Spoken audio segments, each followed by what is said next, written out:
Olá, bem-vindo ao canal Saúde e Sono. Eu sou o Dr. Márcio Bezerra e nós iremos falar sobre o sono. Algumas breves informações, porque o sono é uma matéria que sempre foi visitada por curiosos, filósofos, cientistas, médicos, para entender por que nós dormimos, né? Por que nós passamos tanto tempo dormindo, 1/3 das nossas vidas, mais ou menos, dormimos. E qual é o sentido disso, né? E por esse tipo de coisa, né, nós iremos falar a necessidade de dormir, por que dormimos e outras coisas.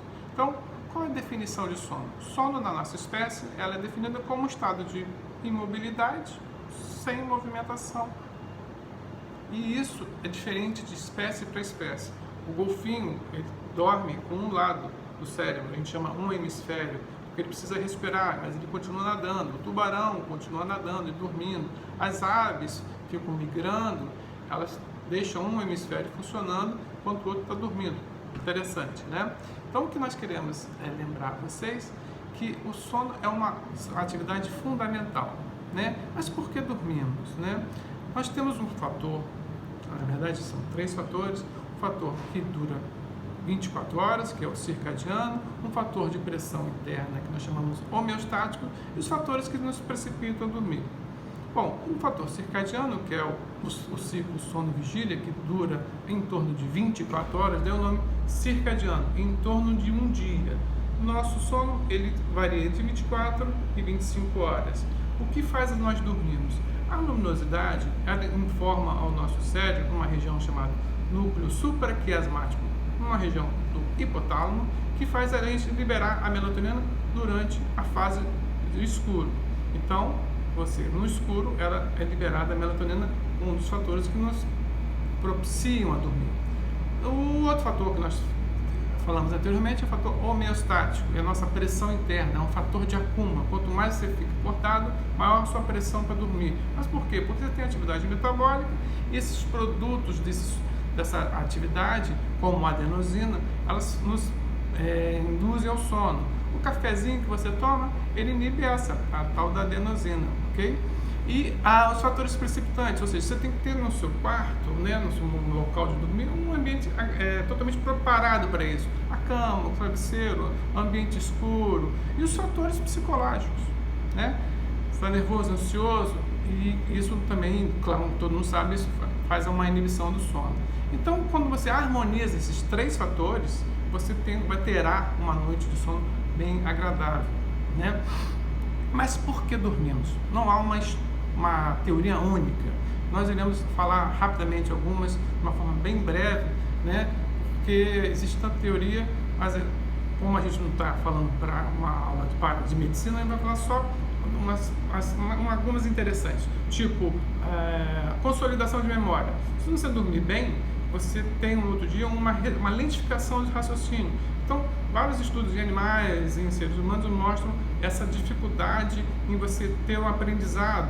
Um exemplo que a gente vai citar aqui, o indivíduo pegou, um grupo de indivíduos foi estudando um grupo de pessoas e verificaram os que tinham uma privação de sono, eles tinham 3 vezes mais dificuldade em solucionar problemas e aprender também. Outra coisa que nós queremos falar da teoria restaurativa. Mas para nós sabermos a teoria restaurativa, nós temos que saber que o sono é dividido em 2 grandes estágios. O estágio onde tem o sono com movimentos oculares rápidos, que é chamado sono REM, onde você libera os hormônios ditos catabólicos, como o cortisol. E nós temos o sono não REM, onde você libera os hormônios ditos anabólicos, né? Principalmente na fase mais leve dele, mais profunda dele, que é o estágio 3, que é o sono de ondas lentas, que libera os hormônios ditos anabólicos, a saber, ou do crescimento, ou da testosterona, entre outros. Então, essa é a teoria restaurativa. E no nosso cérebro existe um mecanismo de limpeza cerebral. A todo momento, nós estamos produzindo beta-amiloide, dentre outras proteínas. Isso tem que haver uma limpeza disso. Quem faz isso é um sistema bem recente descoberto, chamado sistema linfático. O sistema linfático, ele é ativado, ele é atomizado em 60% durante o sono de ondas lentas. Então observe a importância do sono de ondas lentas. Essa beta-amiloide é uma das proteínas responsáveis quando acumulada, quando feito placas, quando ela se acumula, ela forma placas, e placas ela vai no neurônio, o neurônio ele dá uma disfunção na todo o funcionamento cerebral. Leva à nossa querida e bem conhecida doença de Alzheimer, né? Então vamos dar alguns motivos para nós dormirmos, motivos assim interessantes. O indivíduo que dorme menos, privado de sono, ele aumenta o peso, porque libera um hormônio do apetite, chamada grelina, e diminui o hormônio da saciedade, que é a leptina, né? Além de diminuir a motivação para você fazer algum tipo de atividade física. E essa atividade física, pegando esse gancho, os indivíduos, jogadores de basquete, por exemplo, atletas, vou falar do estudo de jogadores de basquete, observaram que os indivíduos privados, atletas de alto rendimento privados de sono, tinham menor precisão, eles tinham menor bem-estar, uma menor velocidade de reação. O basquete precisa de precisão, reação, então isso é um prejuízo muito grande.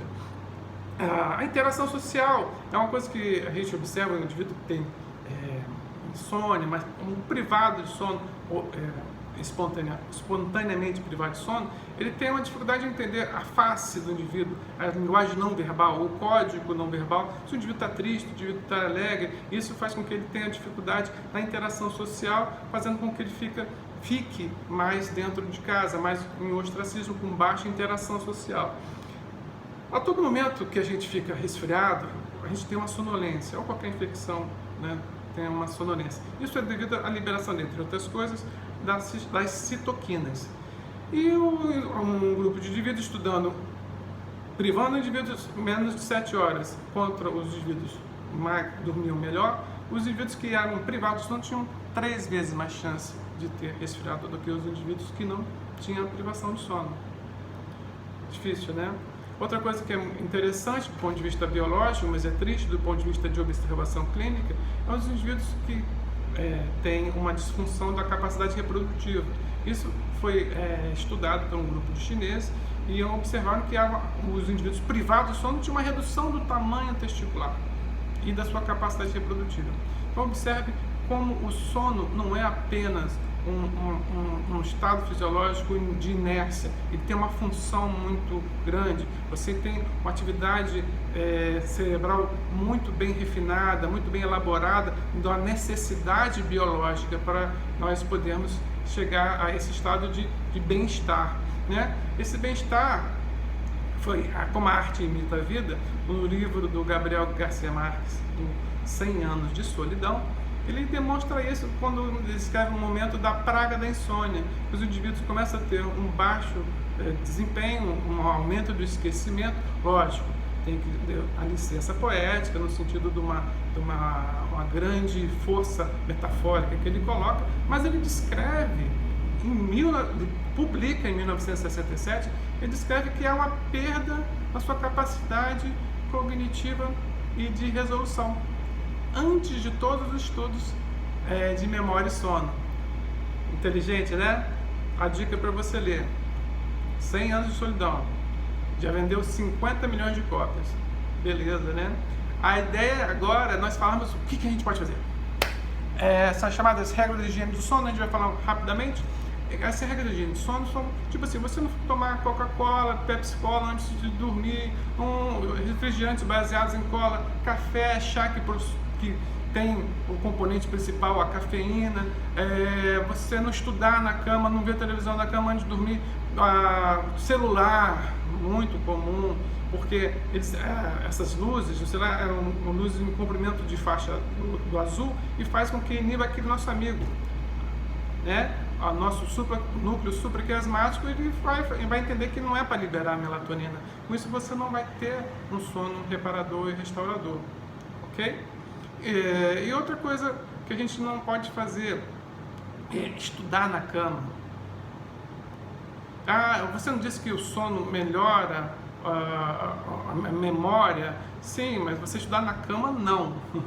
Ok? Então, são essas... a gente tem que preparar o corpo para sincronizar com o nosso relógio biológico. Então, a gente vai deixar o convite aqui para poder termos uma harmonia, né, com o universo. Isso é muito propagado pela medicina ayurvédica, que prega que a boa saúde é resultado dessa interação harmoniosa. Essa interação harmoniosa, nesse quesito que nós estamos falando do sono, é importante você ter essa chance, né, de você harmonizar com o universo se você dormindo bem, por aqueles motivos que nós falamos anteriormente e muitos outros que nós não colocamos aqui, tá bom? Se você gostou, dá uma curtida, se inscreva no canal e toque no sininho para você ser avisado de novos vídeos. Abraço, fique com Deus.